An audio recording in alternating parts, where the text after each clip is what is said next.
نحمده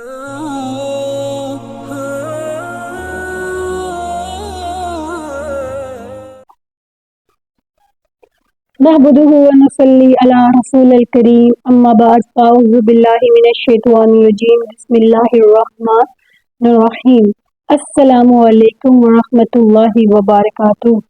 حضرت عمر فاروق رضی تعالیٰ عنہ کا عدل و انصاف، آپ لوگوں نے اس کے بارے میں پہلے بھی بہت کچھ سنا ہوگا، لیکن آج جو ہے میں آپ کو اس کتاب سے بتا رہی ہوں جو کہ حیات صحابہ ہیں، اس کتاب سے بتا رہی ہوں حضرت عمر رضی تعالیٰ عنہ کا عدل و انصاف۔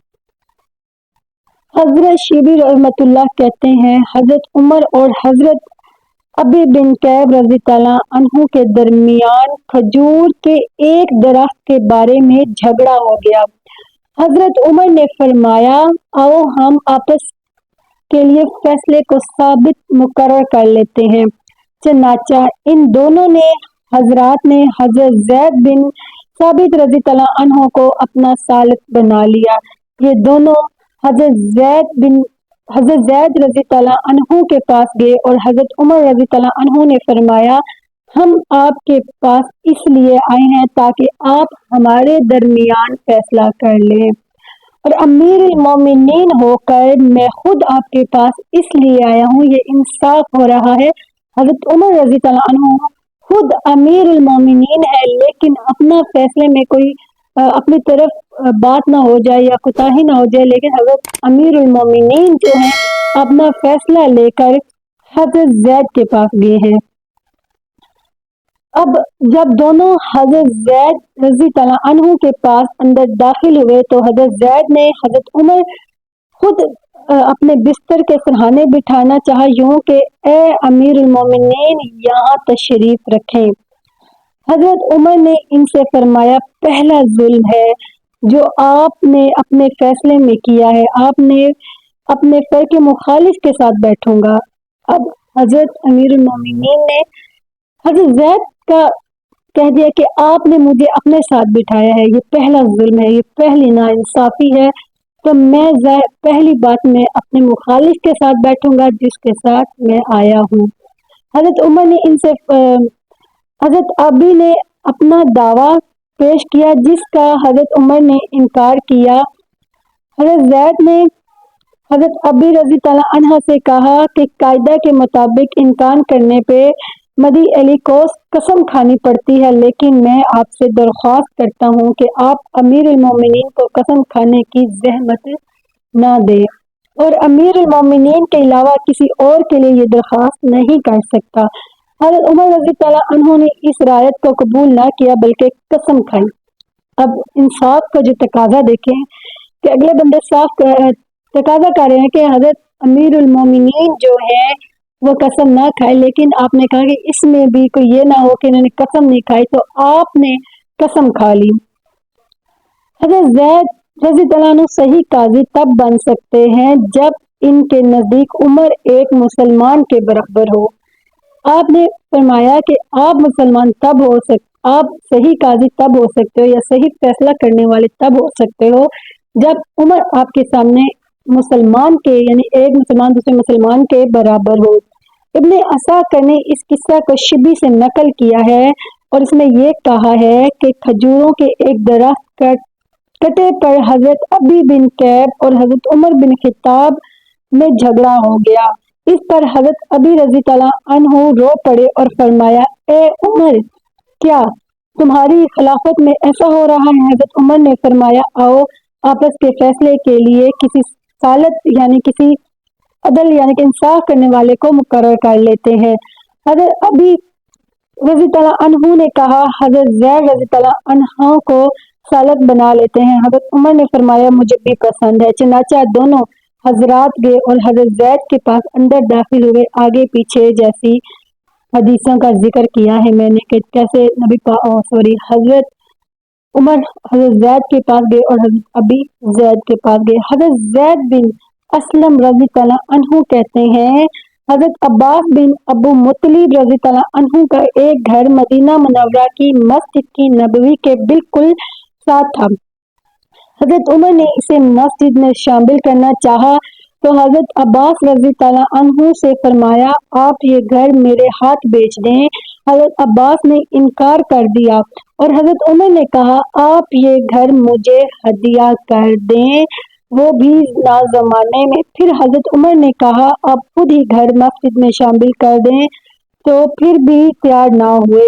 حضرت عمر نے کہا اچھا پھر کسی آپ کو سالت مقرر کر لیتے ہیں جو ہمارا فیصلہ کر دے۔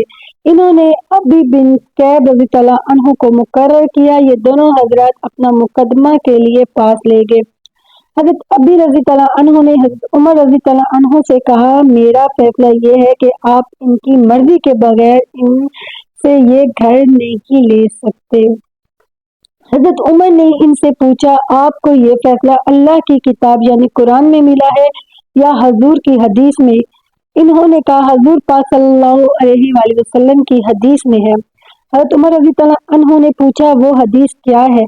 حضرت ابی رضی اللہ عنہ نے کہا میں نے حضور صلی اللہ علیہ وآلہ وسلم کو یہ فرماتے سنا ہے کہ حضرت بن داؤد علیہ السلام نے جب بیت المقدس کی تعمیر شروع کی تو جب بھی وہ کوئی دیوار بناتے تو صبح کو وہ گری ہوئی ہوتی۔ آخر اللہ تعالیٰ نے ان کی طرف وحی بھیجی کہ آپ کسی کی سرزمین میں بنانا چاہتے ہیں تو پہلے اسے راضی کر لیں۔ یہ سن کر حضرت عمر نے حضرت عباس رضی اللہ عنہ کو چھوڑ دیا۔ بعد میں حضرت عباس رضی اللہ عنہ نے اپنی خوشی سے اس گھر کو مسجد میں شامل کر دیا۔ حضرت سعید بن مسیب رحمۃ اللہ کہتے ہیں کہ حضرت عمر رضی اللہ عنہ نے ارادہ فرمایا کہ حضرت عباس بن ابو مطلب رضی اللہ عنہ کو گھر لے کر مسجد نبوی میں شامل کر دیں۔ حضرت عباس نے انہیں گھر دینے سے انکار کر دیا۔ حضرت عمر نے کہا تو یہ گھر ضرور لوں گا۔ حضرت عباس نے کہا حضرت ابی بن کعب سے فیصلہ کروا لو۔ حضرت عمر نے کہا ٹھیک ہے۔ چنانچہ دونوں حضرات حضرت ابی کے پاس آئے اور ان سے سارا قصہ بیان کیا۔ حضرت ابی نے فرمایا اللہ تعالیٰ نے حضرت سلیمان بن داؤد علیہ السلام کی طرح وحی بھیجی کہ وہ بیت المقدس کی تعمیر کریں اور زمین ایک آدمی کی تھی۔ حضرت سلیمان رضی اللہ عنہ سے وہ زمین خریدی۔ جب اسے قیمت ادا کرنے لگے تو آدمی نے کہا جو قیمت تم مجھے دے رہے ہو زیادہ بہتر ہے یا مجھے زمین میں مجھ سے لے رہے ہو وہ زیادہ بہتر ہے؟ حضرت سلیمان رضی اللہ عنہ نے فرمایا جو زمین میں تم سے لے رہا ہوں یا خرید رہا ہوں وہ زیادہ بہتر ہے۔ اس پر اس آدمی نے کہا پھر تم میں اس قیمت پر راضی ہوں؟ پھر حضرت سلیمان نے اس سے پہلے سے زیادہ قیمت دے کر خریدا۔ اس آدمی نے حضرت سلیمان کے ساتھ 2-3 مرتبہ اسی طرح کیا، ایک قیمت مقرر کر کے پھر اس سے زیادہ کا مطالبہ کر دیتا۔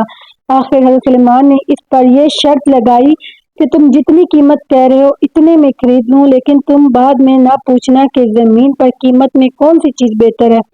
چنانچہ اس کی بتائی ہوئی قیمت بہت زیادہ معلوم ہوئی تو اللہ تعالیٰ نے ان کی طرف وحی بھیجی کہ اگر تم اسے یہ قیمت اپنے پاس سے دے رہے ہو تو پھر تم جانو اگر ہماری دے رہے ہو تو مال میں سے دے رہے ہو۔ پھر اسے اتنا دور کر کے وہ راضی کیا کہ اب یہاں پہ آپ یہ انصاف سنیں، ایک اتنا راضی کیا لیکن تم بعد میں یہ نہ پوچھنا کہ زمین اور قیمت میں سے کون سی چیز بہتر ہے۔ چنانچہ اس نے بتائی ہوئی قیمت پر خریدنے لگے تو 12,000 اقطار سونا قیمت لگائی۔ ایک انتار 4,000 سے دینا کو کہتے ہیں۔ تو اللہ تعالیٰ نے ان پر وحی بھیجی اگر تم یہ قیمت اپنے پاس سے دے رہے ہو تو پھر تم جانو اور اگر ہمارے دے رہے ہو تو مال میں سے دے رہے ہو تو پھر اتنا دو کہ وہ راضی ہو جائے۔ چنانچہ حضرت سلیمان علیہ السلام نے ایسا ہی کیا۔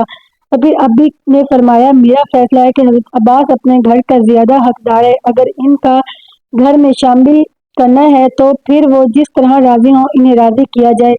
اس پر حضرت عباس نے کہا جب آپ نے میرے حق میں فیصلہ کر دیا تو میں اب یہ گھر مسلمانوں کے لیے صدقہ کرتا ہوں۔ سبحان اللہ۔ یہ تھے عدل و انصاف۔ کسی بھی چیز پہ اسے یہ بھی ہوتا ہے کہ ہم کسی چیز پر ناجائز جو ہے قبضہ نہیں کر سکتے جب تک اگلا خود نہیں دیتا، لیکن ہمارے ہاں کیا ہوتا ہے کہ ہم ہر ناجائز چیز پر لوگوں کی چیزوں پر قبضہ کر کے بیٹھ جاتے ہیں اور اپنی مالیت سمجھ لیتے ہیں۔ خدایا ایسا نہ کیجیے گا۔ اور جو لوگ نیو ہیں وہ میرے چینل کو لائک اور سبسکرائب کریں اور میری ویڈیو کو جو پسند